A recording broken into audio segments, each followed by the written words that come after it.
qu'est-ce que tu penses des gens qui disent que le véganisme, c'est dangereux? Je pense qu'il manque vraiment d'informations. Et en France, on a vraiment ces lacunes d'informations. On a des professionnels de santé qui sont restés sur des anciens logiciels et qui ont du mal à évoluer par rapport à ça. Alors, c'est pas forcément un hasard. On voit que le lobby de la viande, il est quand même très présent pour essayer de maintenir un statu quo. Eux, ils ont des produits à vendre, donc ils ont tout intérêt à ce qu'on ne change pas. Mais effectivement, les professionnels de santé en France sont très en retard. Si on regarde justement les études qui sont menées dans d'autres pays, notamment par exemple par l'association américaine de diététique, qui regroupe plus de 100 000 professionnels de santé en diététique, en nutrition. Eux, ils étudient tous les 2-3 ans, ils sortent un grand rapport qui regarde toutes les habitudes alimentaires du nord de l'Amérique, donc Canada et États-Unis. Et ils établissent un constat. Et leur constat, c'est de dire que les régimes alimentaires, végétariens ou végétaliens, du moment qu'ils sont bien menés, posent aucun problème de santé, quels que soient les âges de la vie, quelles que soient nos pratiques sportives, etc.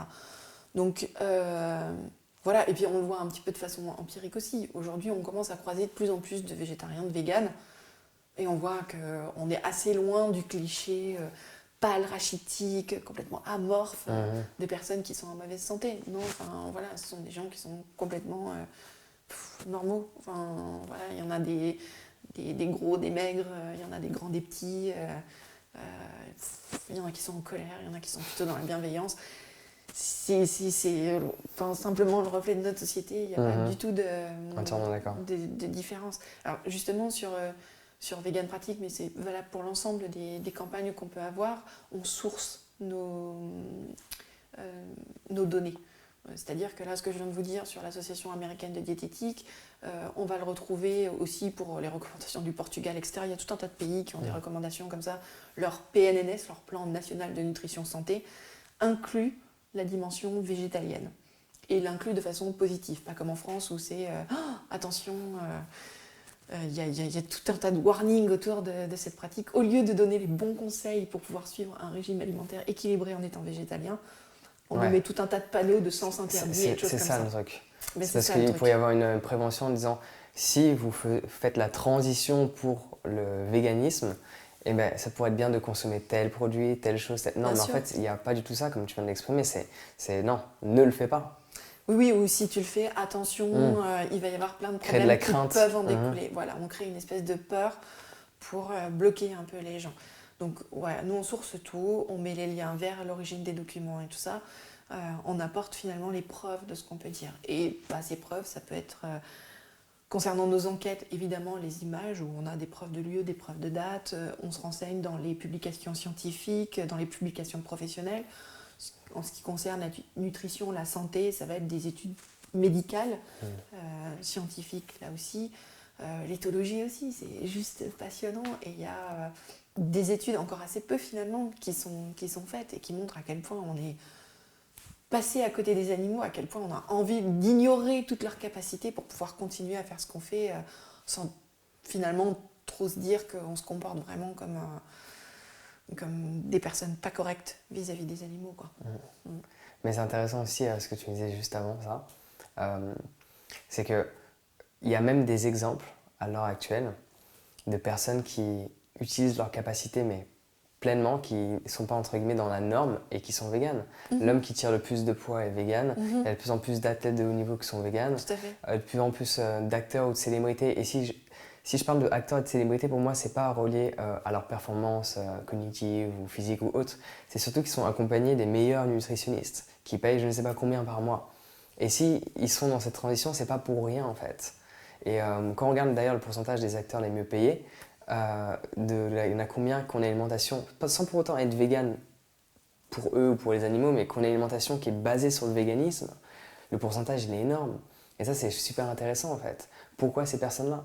Moi j'ai pu, en voyageant, observer quelque chose, je ne peux pas l'attester avec des chiffres, mais j'ai pu l'observer en allant en Californie, à Sydney en Australie, à Cannes, Nice, Monaco, tous ces endroits où il y a énormément de communautés dites de Hollywood. Coïncidence ou pas, il y a par rapport au pourcentage de la population, même en comparaison avec Paris, il y a énormément de bars à jus, de jus de fruits, énormément de restaurants, il y a énormément d'alternatives véganes ou végétariennes. Et moi, je trouve ça assez marrant en fait, que dans tous ces lieux-là, il y a ça. Parce que si on va dans les terres, si on va à Brive-la-Gaillarde, à Limoges, il n'y a rien. Okay, si on va, alors que dans tous ces lieux où il y a une communauté hollywoodienne qui vient, comme par hasard, il y a beaucoup d'options, il y a beaucoup de possibilités. Donc c'est quelque chose que j'ai pu observer, que je ne peux pas attester, mais il faudrait peut-être éventuellement faire des études là-dessus. Ça serait regarder, oui. Parce que, en fait, quand on parle de se faire accepter socialement, quand il y a une personne qui change, que c'est une célébrité ou autre, il y a un impact qui est phénoménal. En fait, le principe, il est simple. Angelina Jolie, le tatouage qu'elle a, elle a un tatouage que s'est fait en Thaïlande, il a été refait à des centaines de milliers de personnes. Des centaines de milliers de personnes se sont tatouées la même chose qu'une célébrité. On va pas parler de la stupidité de la chose, mais les personnes se sont tatouées la même chose. Pourquoi ? Parce qu'elles perçoivent cette personne comme étant une valeur, ou ils mettent de la valeur sur qui cette personne est. Et donc quand il y a une personne qui change, moi je pense que ça peut être bien vraiment de la soutenir dans son changement. Parce que j'ai pu voir, c'est un bon an de cela, il y avait un rappeur que je ne connais pas, mais j'ai pu voir que ça a fait un petit buzz. Il y avait un rappeur qui se disait vegan, mais qu'au final, il ne l'était pas. Il était végétarien. Mais il n'avait pas conscience pleinement. Et il s'est fait critiquer par bon nombre de véganes en disant « mais t'es pas vegan ». Et je trouvais ça triste parce que cette personne a un impact phénoménal dans le message qu'il porte, notamment à travers le rap, étant donné qu'il s'exprime en parlant. Et donc il faudrait plus le soutenir dans ce qu'il fait, plutôt que d'être contre lui parce qu'il a fait une erreur ou parce que ceci. Mais c'est que des choses que j'ai pu observer et que j'avais envie de te partager, je trouvais ça assez intéressant. Je vais prolonger le partage. Je suis amenée à rencontrer un certain nombre de personnes aussi, journalistes, politiques, personnes qui travaillent dans les institutions et tout ça. Et très souvent, elles sont plus ouvertes à la discussion parce qu'elles ont un enfant, un neveu, un oncle, une tante, quelqu'un de leur environnement proche qui effectivement a changé sa façon de s'alimenter. Et ça rejoint un petit peu cette propension, quand on connaît une personnalité, de se dire « ah bah tiens, ça m'inspire moi-même, ça me pose des questions et du coup je vais changer mon comportement ou je vais me faire le même tatouage parce que ça a une signification pour moi finalement ».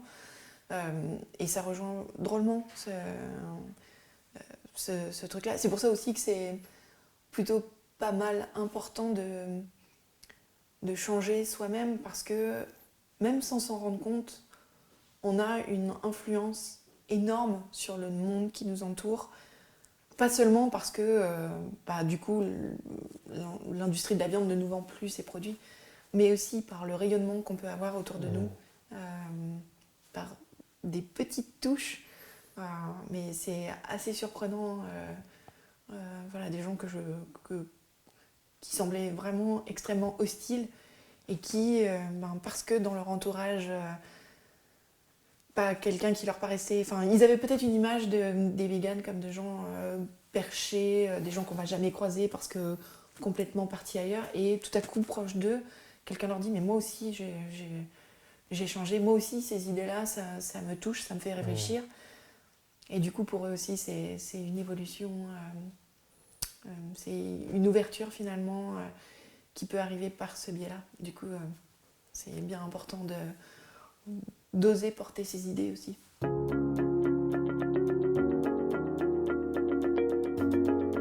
Alors j'espère sincèrement que tu as apprécié ce court extrait de l'interview que je t'ai partagé avec Brigitte. Si tu as envie de devenir vegan ou pourquoi pas même avant de devenir vegan, juste faire le test et voir par toi-même.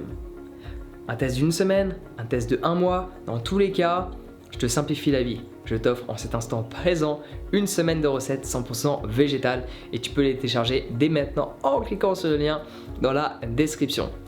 Sur ce, on se retrouve directement de l'autre côté. Prends soin de toi et passe une excellente journée.